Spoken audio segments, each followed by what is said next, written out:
Under the pale April sun of 2025, St. Peter's Square in Rome lay bathed in a quiet reverence. Its vast marble expanse a stage for one of history's solemn rituals. The funeral of Pope Francis. The air was cool, heavy with the scent of dew-soaked stone and the faint incense drifting from the basilica's open doors. Over femdisier, under mourners filled the square, their black veils and purple robes a tapestry of grief, their polished shoes reflecting the morning light. The organ's low, mournful notes rumbled through the ancient stones, mingling with the soft clicks of cameras from rooftops and the hushed murmurs of a world watching through silent screens. In this sacred arena, where tradition was measured in centuries and every gesture choreographed to perfection, one man would move a single step that would break the marble stillness and hold the Vatican's breath. Lance Corporal Lucas Bowman, a 32-year-old member of the Pontifical Swiss Guard, stood among his comrades, a figure of unwavering discipline in his blue and gold uniform. At 6'2", his broad shoulders filled the ceremonial garb, his halberd gleaming like a shard of sunlight. His face, framed by the ruffled collar, was a study in focus, his blue eyes fixed on the horizon, unblinking beneath the weight of his plumed helmet. Lucas had grown up in Lucerne, in the shadow of his father's watchshop, where the tick of clocks had taught him precision, and his mother's quiet faith had instilled a sense of purpose. For 14 years, he had served the Vatican. His life, a rhythm of drills, vigils, and silent devotion to the mourners. He was a statue, a symbol of the Church's enduring guard.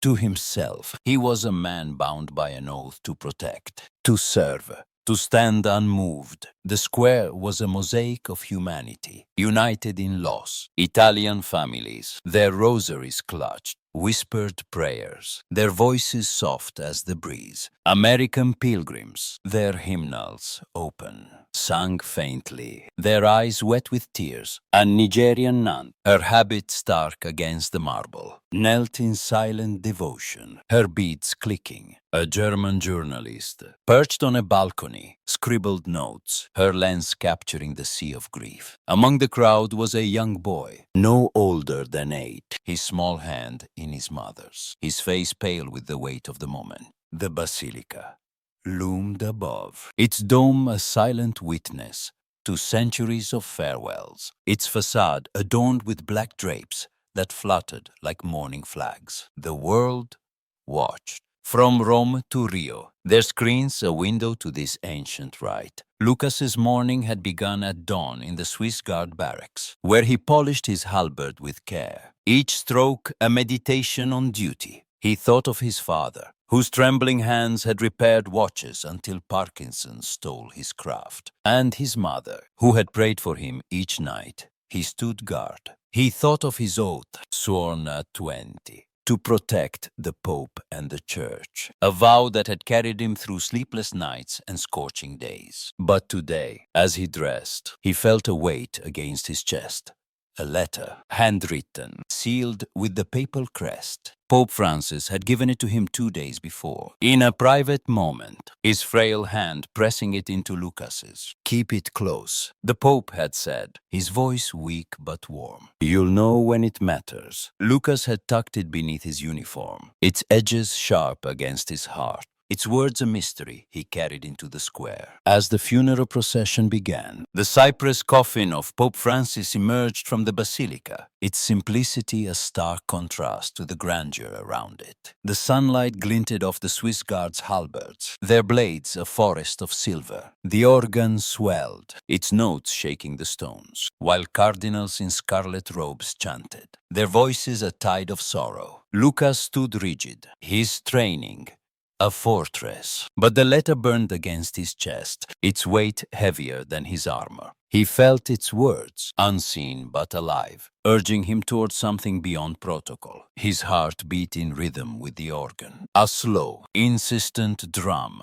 that echoed the Pope's voice, his teachings, his life, of compassion. Lucas's eyes, still fixed, saw not just the coffin, but the man who had carried the world's hopes, who had seen him, a mere garde, as a son, years earlier. On an ordinary summer day in 2018, Lucas had stood in this same square, his halberd steady, his uniform pristine.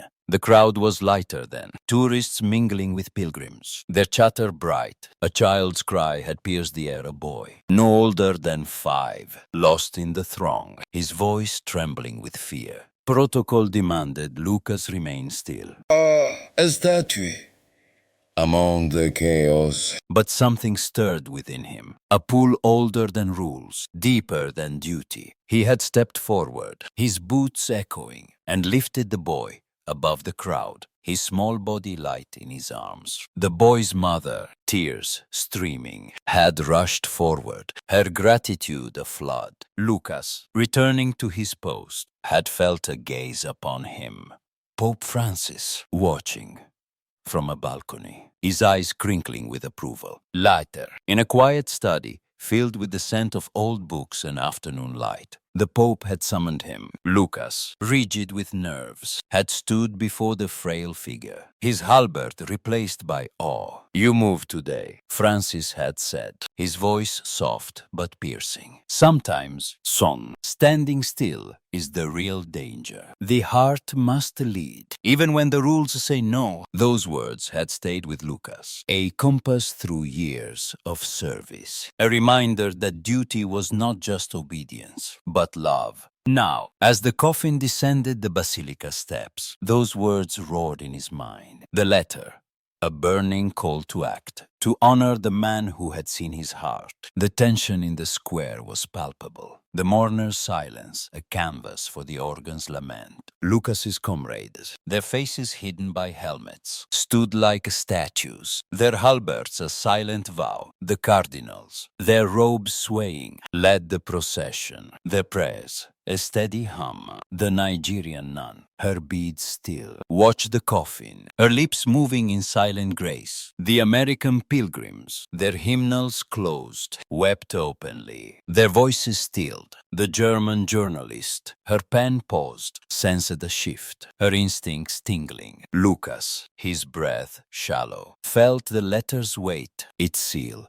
a pulse against his skin. He knew the cost of moving centuries of tradition, the guard's sacred code, his own future. But he knew, too, the cost of standing still, of letting this moment pass, without a gesture of love, with a resolve that felt like breaking stone. Lucas moved, one step, his boot striking the marble with a crack that echoed through the square, a sound louder than the organ, sharper than the mourner's gasps. The crowd froze, their heads turning, their eyes wide. The Nigerian nun, her beads slipping, whispered, "What is he doing?" The American pilgrims, their tears pausing, leaned forward, their hymnals forgotten. The German journalist, her pen racing, wrote, "Swiss Guard breaks formation.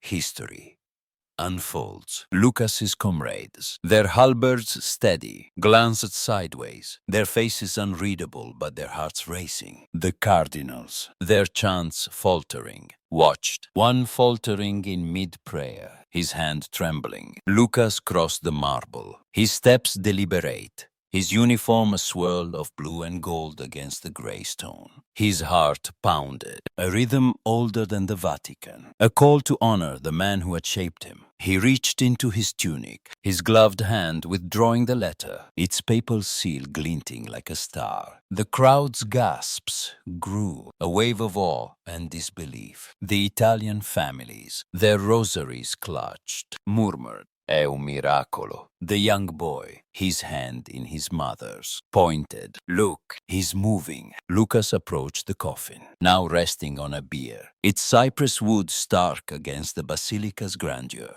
With a gentleness that belied his strength, he placed the letter atop the lid, its white paper a quiet offering, a soldier's farewell. He knelt, his knee touching the marble, his head bowed, his halberd resting beside him. The square fell silent, the organ's notes fading, the cardinal's prayers stilled. The Nigerian nun, her beads forgotten, pressed her hands to her heart. The American pilgrims, their voices rising, whispered, "God bless him." The German journalist, her story shifting, typed, God's gesture a testament to love. Lucas, his eyes closed, felt the letters' words in his soul. Though he had never read them, they were Francis's voice, his teachings, his belief that compassion was the truest law. This was not defiance, but devotion, a vow to the Pope who had seen him, who had trusted him with this moment. The Vatican's reaction was a tide of shock and understanding.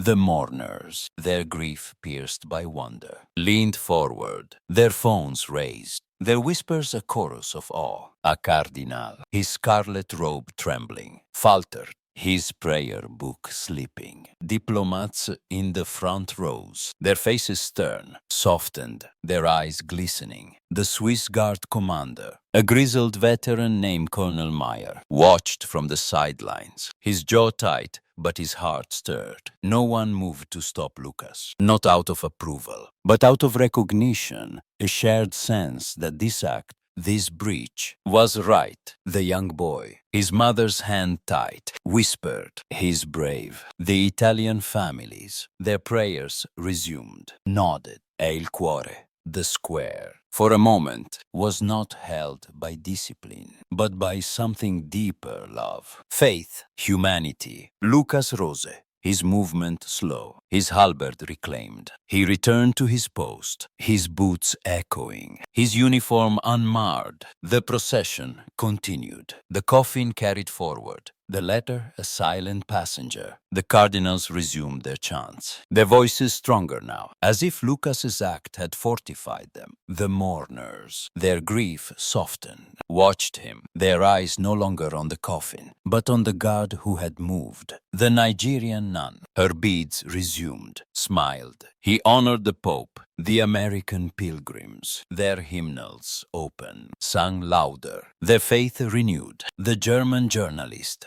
her story filed, knew it would echo across the world. Swiss Guard's tribute stands Vatican. The consequences came quietly. Days later, in the barracks, Colonel Meyer summoned Lucas, his face a mask of duty. "You broke protocol, Bowman," he said, his voice low. "The guard is tradition, not sentiment." Lucas, standing at attention, nodded, his blue eyes steady. "I acted for the Pope, sire, for his heart." Meyer sighed, his sternness softening. "You'll be reassigned effective immediately." The Apostolic Archives, no appeal. Lucas saluted, his heart heavy but unbowed. He had known the cost, had chosen it willingly. The letter, now with the Pope's effects, was his offering, its words a mystery he would never read, but a truth he had lived. In the Apostolic Archives, a labyrinth of parchment and silence beneath the Vatican,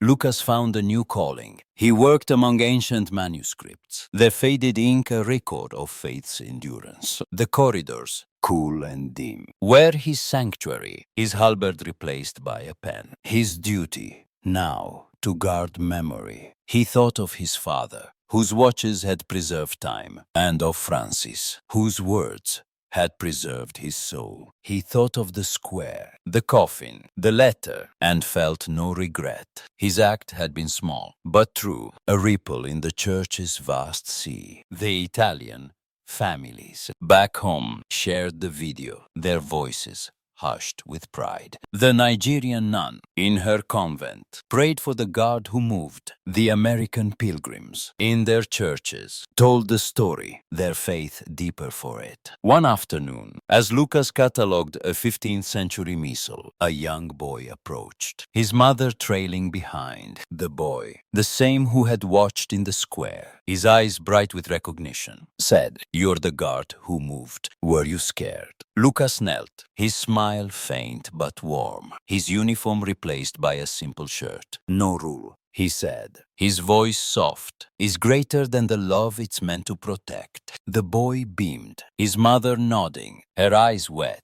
The journalist, her story a global sensation, wrote a follow-up. From guard to archivist, Lucas Bowman's legacy. The world, from Rome to Rwanda, shared the video. Its comments a chorus of awe. He showed us faith. This is what love looks like. The story of Lucas's step spread, a spark that lit conversations, sermons, and quiet moments of reflection. Theologians debated its meaning, citing Francis's own breaches of protocol. Families watched the video at dinner tables, their children asking, why did he move? The answers, varied but true, all circled back to compassion, a law older than the Vatican, deeper than its stones. Lucas, in the archives, worked on, his life quieter but fuller, his heart at peace. He had not sought fame, only to honor a man, a moment, a truth.